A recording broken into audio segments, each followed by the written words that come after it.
मराठा आरक्षणाच्या मुद्द्यावर राज्यभरात आंदोलनं पेटलेली आहेत। मनोज जरांगे पाटलांच्या उपोषणाच्या माध्यमातून राज्यभरात मराठा आरक्षणाचा मुद्दा सध्या गाजताना दिसतोय आणि या संदर्भातच बोलण्यासाठी आता आपल्या सोबत संभाजी ब्रिगेडचे प्रदेश अध्यक्ष प्रवीण गायकवाड आहेत। दादा नमस्कार। ज्या पद्धतीने मनोज जरांगे पाटलांनी उपोषण सुरू केलं आणि राज्यभरात त्याचा वणवा पेटताना दिसतोय, यामध्ये प्रामुख्याने जी मागणी सातत्याने ते मांडतायत ती अर्थात मराठा समाजाला सरसकट कुणबीचे दाखले द्यावेत। मात्र सरकार सध्या ज्यांच्या नोंदी आहेत त्यांनाच दाखले देत आहेत। मग याच्यात काय मध्यमार्ग काय नेमका काढता येऊ शकतो? सरकार अशा पद्धतीने सरसकट मराठ्यांना कुणबीचे दाखले देऊ शकतं का? सर्वात महत्त्वाची गोष्ट काय आहे की मंडल कमिशनमध्ये कुणबी ही जात 83व्या क्रमांकावर आहे आणि कुणबी आणि मराठा एकच आहे अशा प्रकारची मांडणी मराठा सेवा संघ, संभाजी ब्रिगेड, जिजाऊ ब्रिगेड आणि नंतर छावा संघटना आणि मराठा महासंघाने सुद्धा केली। ती कुणाकडे केली तर राज्य मागासवर्गीय आयोग स्थापन झाला 1995ला। तो पहिला मागासवर्गीय आयोग होता महाराष्ट्रातला। त्याचे न्यायमूर्ती खत्री हे त्याचे अध्यक्ष होते। त्यांना 3 टर्म काम करता आलं। त्यांनी अभ्यासाअंती 83वी जात कुणबी याच्यामध्ये मराठा कुणबी, कुणबी मराठा आणि लेवा पाटील यांचा समावेश केला। तो केला 1 जून 2004ला। परंतु सरसकट मराठा समाजाला समावेश करण्यासाठी त्यांनी काही गोष्टी सांगितल्या आणि त्यातली महत्त्वाची गोष्ट त्यांनी अशी सांगितली की सरसकट मराठा समाजाचा समावेश केला तर अन्य ज्या ओबीसीच्या छोट्या जाती आहेत त्यावेळेस 272 जाती होत्या, आज त्या 380च्या आसपास आहेत, तर त्यांच्यावर अन्याय होईल।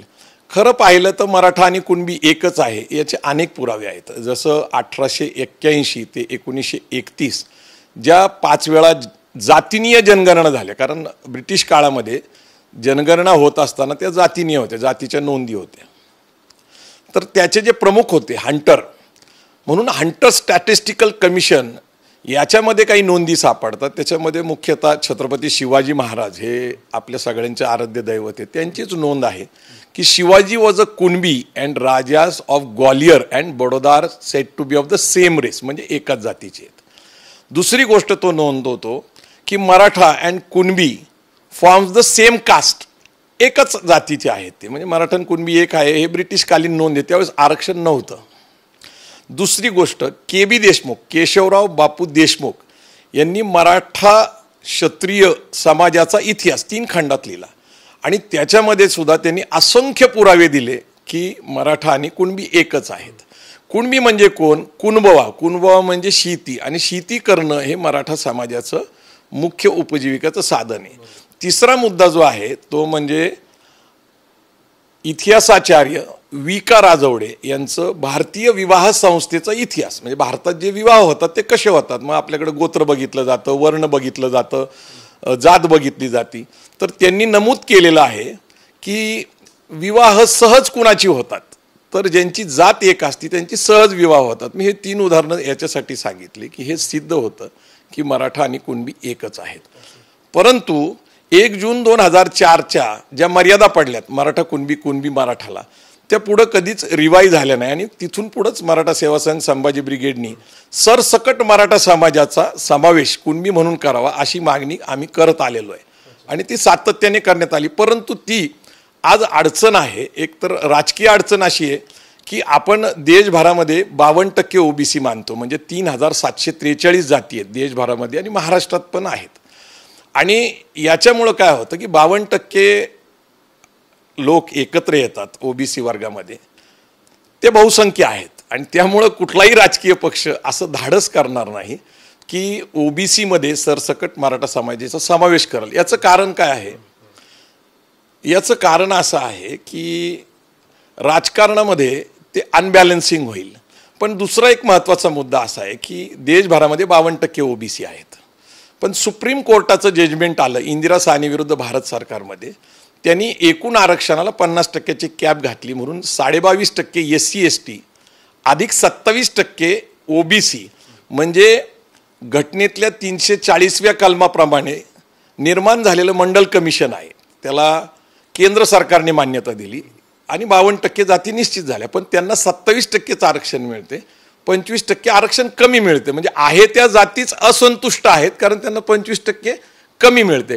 त्यात आपण साधारणपणे सातत्याने सांगतो की 32% मराठा समाज आहे, 30% मराठा समाज आहे, आणि एवढी जात एकत्रपणे जर 27% आलं तर नैसर्गिक दिसतं की त्या आहे त्या ओबीसींवर अन्याय होईल. याचा अर्थ ओबीसीतनं मराठा समाजाला आरक्षण देणं शक्य नाहीये, ही तुम्ही भूमिका मांडताय. नाही, कसं होतं की ओबीसींना घटनात्मक तरतूद आणि केंद्र सरकारची मान्यता असून सुद्धा त्यांना 27% आरक्षण मिळतं. आता हे 27%ची कॅप कुठं आली, तर आपण इंदिरा साहनी विरुद्ध भारत सरकारमध्ये आली, त्याला क्रिमिलियर पण लागलं. म्हणजे त्यावेळेस 2 लाखापेक्षा जास्त उत्पन्न असलेला ओबीसी असून सुद्धा आरक्षण मिळणार नाही. आज ती मर्यादा 8 लाखावर गेली. म्हणजे तसे पण त्यातले कुणबीतल्या अनेक जे श्रीमंत लोक आहेत ते वंचित राहतात. आहे त्यांना मिळते, त्यांचं संरक्षण करणं गरजेचं आहे. पण ही इंदिरा साहनी विरुद्ध भारत सरकारची कॅप कुठून आली, तर आपण काका कालेलकर आयोग जो पहिला ओबीसींचा आयोग होता ते पण सुप्रीम कोर्टामध्ये चॅलेंज झालं होतं. तर त्यावेळेस सुद्धा 67 साली पहिल्यांदा 50%ची आली मर्यादा. पण ती परत कुठनं आली ते खूप इंटरेस्टिंग गोष्ट आहे, कारण हे कुणीही राज्यकर्ते सांगत नाही, घटनातज्ञ सांगत नाही आणि वकीलही सांगत नाही. ज्या वेळेस आपल्या देशाची राज्यघटना लिहिली जात होती त्यावेळेस सिलेक्टेड लोक होते सभागृहामध्ये, जवळपास 350. बाबासाहेब आंबेडकर त्याचे मसुदा समितीचे अध्यक्ष होते आणि ते प्रत्येक गोष्ट विधिमंडळात मांडायचे, त्याच्यावर चर्चा व्हायची आणि मग कायदा व्हायचा. तर पहिलं जे 340व कलम ओबीसी आयोगाचं त्यांनी मांडलं, तर ओबीसीच्या जाती निश्चित नव्हत्या, कारण त्या स्पृश्य जाती आहेत, गावात राहत होतात, त्यांच्या जाती निश्चित नव्हत्या. पण ते शैक्षणिकदृष्ट्या मागासले होते, सामाजिकदृष्ट्या मागासले होते, पण ते स्पृश्य जाती होत्या. शेड्यूल कास्ट आणि शेड्यूल ट्राईब्सचं आपल्याला माहिती की अस्पृश्य जाती गावाच्या बाहेर राहत होत्या आणि आदिवासी जाती ह्या जंगलात राहत होत्या. त्यामुळे त्यांच्या जाती ब्रिटिश काळामध्येच निश्चित झाल्या होत्या आणि त्यांना तशा प्रकारच्या योजना फायदे हे ब्रिटिश काळामध्ये द्यायला सुरुवात झाली होती. तर घटना समिती ज्यावेळेस चर्चा झाली त्यावेळेस बहुसंख्य लोक जे होते हे आपली जी वर्णव्यवस्था आहे, जाती व्यवस्था आहे, त्याची उतरण मानणारे होते. त्यामुळं मागासलेला वर्ग पुढं जाईल याच्यावर पण खूप चर्चा झाली. मग आरक्षण किती असणार आहे, शेड्यूल कास्ट शेड्यूल ट्राईबचं एकत्रित 22.5 आणि ओबीसीची जाती निश्चित झाल्यामुळं मग ही टक्केवारी किती असणार आहे, अशा प्रकारची चर्चा झाली. त्यावेळेस 68 त्यावेळेचे सिलेक्टेड खासदार हे बॅरिस्टर होते, त्यामुळं फार सुंदर चर्चा झाली. त्यावेळेस बाबासाहेब आंबेडकरांना 50%च्या मर्यादेचं सांगावं लागलं. त्यांनी जे युक्तिवाद केला तो सगळ्यात महत्त्वाचा आहे, कारण आपल्या पिरेंबलच्या पहिल्या पानावरच आपला उद्देश दिलेला आहे, समता, बंधुता, न्याय आणि स्वतंत्र. तर आरक्षण दिल्यामुळं समतेच्या तत्वाला बाधा येते आणि खुल्या वर्गातल्या मेरिटच्या लोकांवर अन्याय होतो, अशी चर्चा झाली. त्यावेळेस बाबासाहेब आंबेडकरांनी सांगितलं की काहीही झालं तरी 50%च्या वर आरक्षण जाणार नाही, कारण समता हे तत्व आहे आणि आरक्षण हे अपवाद आहे. आणि अपवाद हा कधीही तत्वापेक्षा मोठा नसतो. आणि म्हणून आपल्याकडं 49.5 आरक्षण आहे, 49.5 आरक्षण आहे आणि खुल्या वर्गासाठी 50.5 खुलं आहे. त्यामध्ये पण बाबासाहेब काय म्हणतात की आरक्षित वर्गातले मेरिटचे लोक, गुणवत्ता असलेले लोक खुल्या वर्गात जाऊन स्पर्धा करतील पुढारलेल्या वर्गाबरोबर. म्हणजे मागासलेल्यांचं आणि पुढारलेल्या वर्गाची स्पर्धा 50%मध्ये होईल आणि 50%मध्ये ज्यावेळेस ते सिद्ध करतील की आम्ही आता केपेबल आहोत, आम्ही आपल्या बरोबरीला आलो, त्यावेळेस आरक्षणाचा पुनर्विचार होऊ शकतो. तुम्ही जसं म्हणता की 50%ची मर्यादा ही आहे, मग काय पर्याय काय असू शकतो? म्हणजे 50%ची पुढे मर्यादा वाढवून देणं किंवा 50%च्या आतच मराठा समाजाला आरक्षण देणं, कसं काय तोडगा, म्हणजे काय नेमका तोडगा हा काढला जाऊ शकतो सरकारच्या पातळीवर? नाही, मी अगदी नम्रपणे सांगतो की आरक्षण जे आहे ते मराठा समाजाला कुणबी मराठा आणि मराठा कुणबी या ओबीसीच्या जातीमध्ये मिळतो. आता पश्चिम महाराष्ट्रामध्ये मिळतोय, खानदेशामध्ये मिळतोय, विदर्भामध्ये मिळतोय, मराठवाड्यामध्ये सुद्धा अलीकडं कुणबी नोंदी सापडलेले, ज्यांची नैसर्गिक 1967 पूर्वीची नोंद कुणबी आहे त्यांना ओबीसीचं आरक्षण मिळते. पण ज्यांना मिळत नाही, कोकणात तर वेगळे कुणबी आहेतच, त्यांनाही मिळते. तर केंद्र सरकारने ज्या वेळेस महाराष्ट्रात मराठा क्रांती मोर्चे निघाले, प्रचंड मोठे होते, 58 मोर्चे होते, 2.5 कोटी लोक रस्त्यावर आले. गुजरातमध्ये पटेल कम्युनिटी अत्यंत हिंसक झाली होती, राजस्थानमध्ये गुज्जर कम्युनिटी आणि हरियाणामध्ये जाट कम्युनिटी. आणि हे सगळे क्षत्रिय आणि शेतकरी वर्गातले लोक आहेत, कारण शेती परवडत नाही आता. त्यांच्या मालाला बाजारभाव मिळत नाही, क्षेत्र कमी झाले, अनेक नापिकी असेल. तर हे 4 जे जाती आहेत, जाट असतील, पटेल असतील, गुज्जर असतील, मराठा असतील. तर 19ला गुजरातमध्ये राजकीय अशी परिस्थिती निर्माण झाली होती की पटेल समुदाय नाराज होता आणि म्हणून भारतीय जनता पार्टीने केंद्रात सत्तात आल्याच त्यांनी EWS इकॉनॉमिकल वीकर सेक्शन, आता हे 50%च्या वर हे कसं काय दिलं हा एक प्रश्न निर्माण होतो.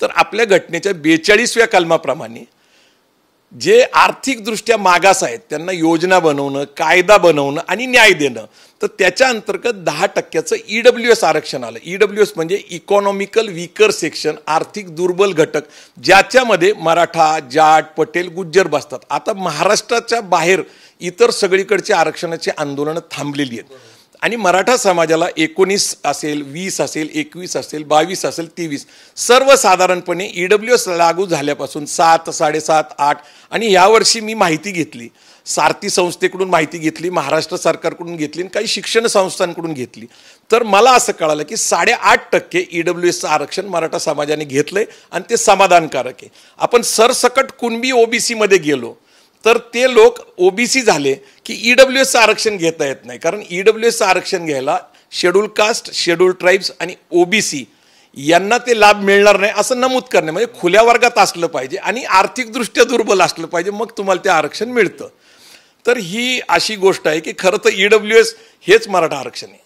पण मग जसं तुम्ही म्हणता की मागच्या सरकारच्या काळात देवेंद्र फडणवीस मुख्यमंत्री असताना SCBC सुद्धा एक पर्याय पुढे आला होता, तो कशा पद्धतीने यशस्वी होऊ शकतो तुम्हाला वाटतं की या सगळे याला पर्याय म्हणून पुढे येऊ शकतो?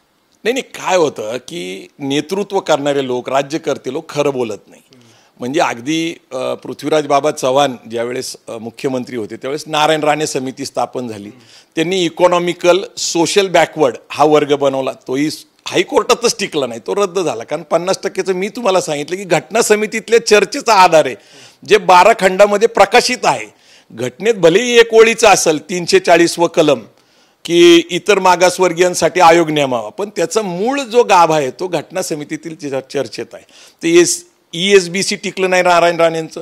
नंतर परत देवेंद्र फडणवीस सरकारने मराठा क्रांती मोर्चानंतर सोशली एज्युकेशनली बॅकवर्ड क्लास, म्हणजे सोशली एज्युकेशनली बॅकवर्ड क्लास हा तांत्रिक नाव जे आहे ते OBCचंच आहे.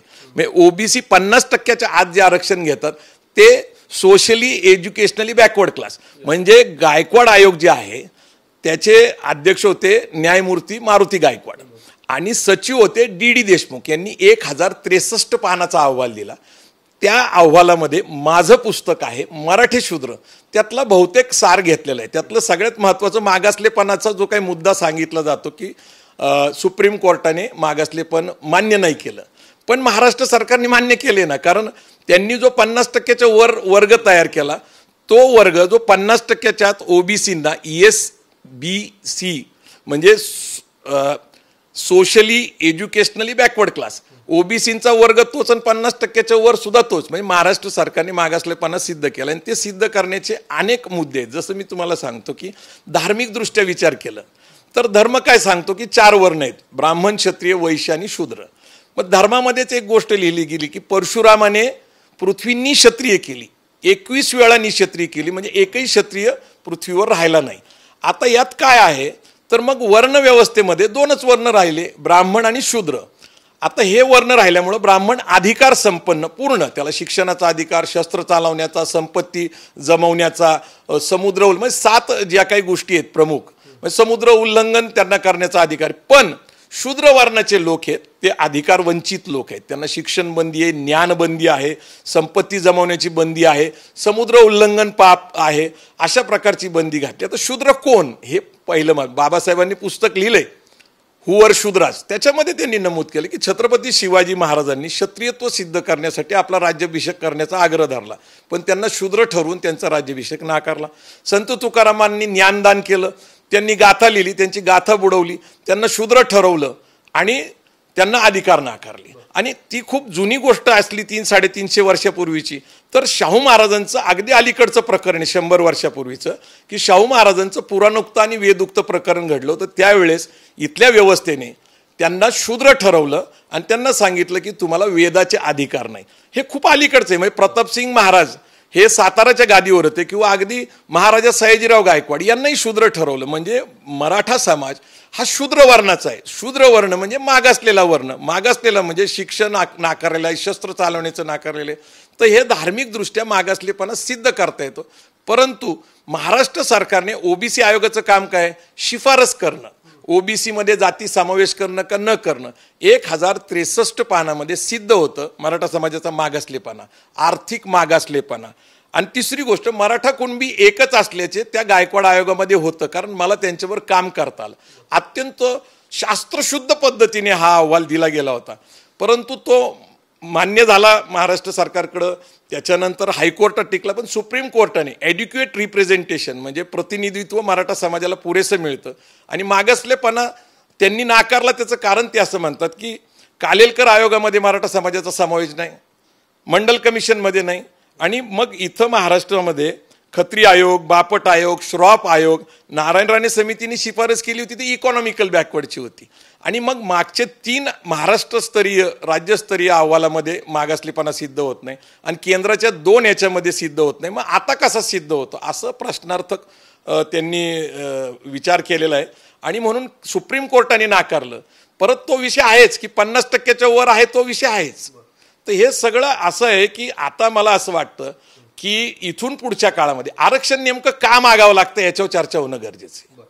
शेवटचा प्रश्न विचारतो. ज्या पद्धतीने मनोज जरांगे पाटलांनी हे आंदोलन सुरू केलं, राज्यभरात आंदोलनं झालीत, यापूर्वी जे मोर्चे निघाले होते ते अतिशय शांततेत मोर्चे पार पडले होते. मात्र आत्ता जे काही आंदोलनं झालीत त्यांना हिंसक वळण लागल्याचं पाहायला मिळालं आणि एक मनोज जरांगेच्या माध्यमातून मराठा समाजाला एक नवा नेता मिळाल्याचं पाहायला मिळतंय. जे मागचे नेते प्रस्थापित नेते होते त्यांच्यावरती काय मग राजकीय शिक्का लागल्यामुळे कुठेतरी ते नेतृत्व मान्य झालं नाही का मराठा समाजाला? अशा पद्धतीने मनोज जरांगेंचं नेतृत्व पुढे येण्यासाठी नेमकं कारण काय असू शकतं?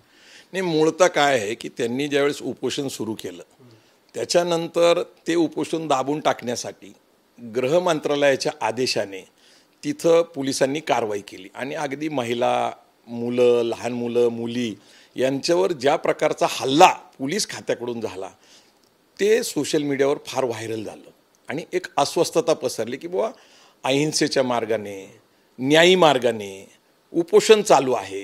अशा स्थितीमध्ये ते उपोषण दाबण्याचा प्रयत्न झाला आणि ती सहानुभूती निर्माण झाली. जसं की मराठा क्रांतीच्या मोर्चाच्या वेळेस ती जी मुलगी आहे कोपर्डीची, तिच्यावर जो बलात्कार झाला होता, अन्याय झाला होता, त्याची एक सहानुभूतीची लाट होती. तर मला असं दिसतं की या आंदोलनाने महाराष्ट्र पेटलेलं ही गोष्ट खरी आहे, पण जे तरुण अस्वस्थ आहेत त्याचं मुख्य कारण आपण शोधलं पाहिजे. ते काय आरक्षणात मिळत नाही. काय गंमत अशी आहे की आपण आरक्षणातनं महाराष्ट्र सरकारकडं जी मागणी करतो की केंद्राकडं की आम्हाला आरक्षण मिळालं तर स्वस्त दरामध्ये दर्जेदार शिक्षण मिळेल एक, आणि दुसरं नोकऱ्या मिळतील सरकारमधल्या.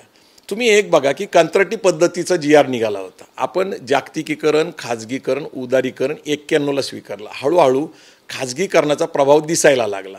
म्हणजे पहिल्यांदा सगळ्या मिल विकल्या गेल्या, नंतर ॲल्युमिनियमची भांडी बनवणारी सरकारची कंपनी होती, त्याच्यानंतर ॲम्युनेशन फॅक्टरी असेल, विमान सेवा असेल, आता एअर इंडिया विकली गेली, शिपिंग कॉर्पोरेशन विकलं गेलं, पोर्ट्स विकले गेले, कोल माइन्स विकले गेले आणि अलीकडच्या काळामध्ये ही चर्चा सुरू झाली की LIC ही सुद्धा आता खाजगी होणार आहे. राष्ट्रीयकृत बँका ज्या आहेत त्या सुद्धा खाजगी होणार आहे. खाजगीकरणाचं कसं आहे की जागतिक बँकेबरोबर आपलं ठरलेलं आहे आणि आंतरराष्ट्रीय समुदायाचा दबाव आहे, म्हणजे ते खाजगीकरण होणारच आहे. कारण आता मिनिमम गव्हर्नन्स हे जगभर स्वीकारलेले. एकीकडं आपण सरकारच्या नोकऱ्या सुरक्षित असतात म्हणून मागणी करतो. खरी समस्या काय आहे की आपण 1983ला खाजगीकरणातनं शिक्षण द्यायला सुरुवात केली, कारण सरकारला इंजिनिअरिंग कॉलेज, डिप्लोमाचे कॉलेज, MBAचे कॉलेज, MBBSचे कॉलेज, स्किल डेव्हलपमेंटचे ITI हे निर्माण करण्यासाठी इन्फ्रास्ट्रक्चरसाठी पैसे नव्हते. म्हणून खाजगीकरणातनं आपल्याकडे सिम्बॉयसिस कॉलेज आलं, MIT आलं, DY पाटील आलं, भारती विद्यापीठ आलं, असे 200 कॉलेज आले. यातनं डोनेशनचं प्रमाण मोठ्या प्रमाणात आहे.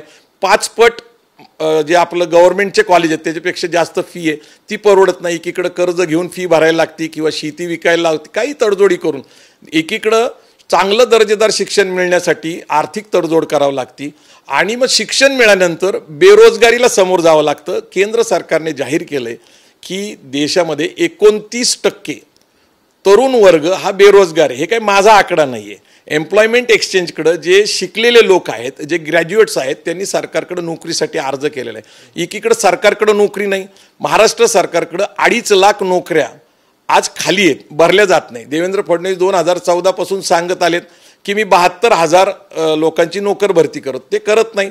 दुसरीकडे कंत्राटी पद्धतीचे GR निघतात, जिल्हा परिषदच्या शाळा खाजगी चालवायला दिल्या जातात. म्हणजे एकीकडं सरकारकडं नोकऱ्या नाही आणि खाजगी क्षेत्रामध्ये नोकऱ्या तयार झालेल्या आहेत. कारण खाजगीकरण आपण स्वीकारले, जागतिकीकरण आपण स्वीकारले आणि आता नोकरीसाठी, उद्योगासाठी, व्यवसायासाठी महाराष्ट्र ही मर्यादा ठेवून चालणार नाही, देश ही मर्यादा ठेवून चालणार नाही. आम्हाला जगभरामध्ये जिथं जिथं संधी आहे शिकलेल्या तरुणांनी तिथं जावं म्हणून एक आम्ही अभियान चालवतो. हे मी शेवटला सांगतो की 6 जून 1674ला छत्रपती शिवाजी महाराजांनी आपल्या राज्याची कल्पना केली. अहद तंजावर तहत पेशावर अवघा मुलुक आपला. पण महाराजांच्या काळामध्ये ते त्यांना शक्य नाही झालं. दुसरे छत्रपती संभाजी महाराज त्यांनी प्रयत्न केला पण तेही नाही शक्य झालं. पण एक विचार आणि प्रेरणा होती की हा देश आपल्याला ताब्यात घ्यायचा आहे आणि मराठ्यांनी आटकेपार झेंडे लावले, दिल्ली तख्त ताब्यात घेतलं. हा एक विचार होता, ही एक प्रेरणा होती आणि देशावर 110 वर्ष राज्य केलं. एक विचार पेरला, एक प्रेरणा दिली तर हे घडतं. पण आज जर छत्रपती शिवाजी महाराज आले तर ते तंजावर ते पेशावर म्हणणार नाही, ते म्हणतील अहद ऑस्ट्रेलिया तहत कॅनडा अवघा मुलुक आपला. याचा अर्थ आहे की दक्षिणेतला शेवटचा देश ऑस्ट्रेलिया तिथपासून कॅनडापर्यंत जगातल्या ज्या ज्या देशात आपल्याला रोजगाराच्या संधी आहेत, जॉब्स आहेत, उद्योग आहेत, व्यवसाय आहेत, तिथं आपल्या लोकांनी जायला पाहिजे. आरक्षणाच्या मर्यादाही लक्षात घेतलं पाहिजे. मी आरक्षणाचा समर्थक आहे. 25 वर्ष मी आरक्षणाच्या चळवळीत काम केलं. मी मराठी शूद्र नावाचं पुस्तक मागासलेपणा सिद्ध करण्यासाठी लिहिलं आणि आरक्षणाच्या निमित्ताने जे काही 72 प्रश्न लोकांकडून विचारले गेले ते घटनेशी संबंधित असतील, कायद्याच्या संबंधित असतील, सुप्रीम कोर्टाच्या जजमेंटच्या संबंधित असतील, आयोगासंबंधित असतील, मागासलेपणा सिद्ध करण्यासाठी धर्मातल्या तरतुदी असतील, या 72 प्रश्नाची उत्तर मी सक्षमपणे लिहिलेले असं आरक्षण पुस्तक आहे. मी अत्यंत प्रामाणिकपणे याच्यात काम केलं. पण 2019ला EWS लागू झालं आणि मी माझ्या संघटनेपुरतं समाधान व्यक्त केलं की आता आपल्याला OBCचं कुणबी मराठा म्हणून आरक्षण मिळतं आणि EWSचं आर्थिक निकषाचं आरक्षण मराठा समाजाचं मिळतं. म्हणून आता आम्ही वेगळ्या वाटेने जायचा निर्णय घेतलाय. म्हणून नवी दिशा, नवा विचार. नक्कीच. तर नेमकं कशा पद्धतीने सरकार किंवा मराठा समाजाला नेमकं कसं आरक्षण, मराठा समाजाचं आरक्षण मिळू शकतं आणि आरक्षणचे फायदे काय किंवा आरक्षण असताना नसताना नेमकं तरुणांनी काय केलं पाहिजे या संदर्भातलं अतिशय विश्लेषणात्मक जे काही भाष्य केलेलं आहे प्रवीण गायकवाड यांनी, या सगळ्या TV9च्या माध्यमातून त्यांनी या मराठा आरक्षणावरती जे भाष्य केलेलं आहे, निश्चितच या पुढच्या काळामध्ये सरकार आणि एकूणच मराठा समाजाला त्याचा निश्चितच फायदा होईल. कॅमेरामन अभिजित पिसेसह मी योगेश बोरसे, TV9 मराठी, पुणे.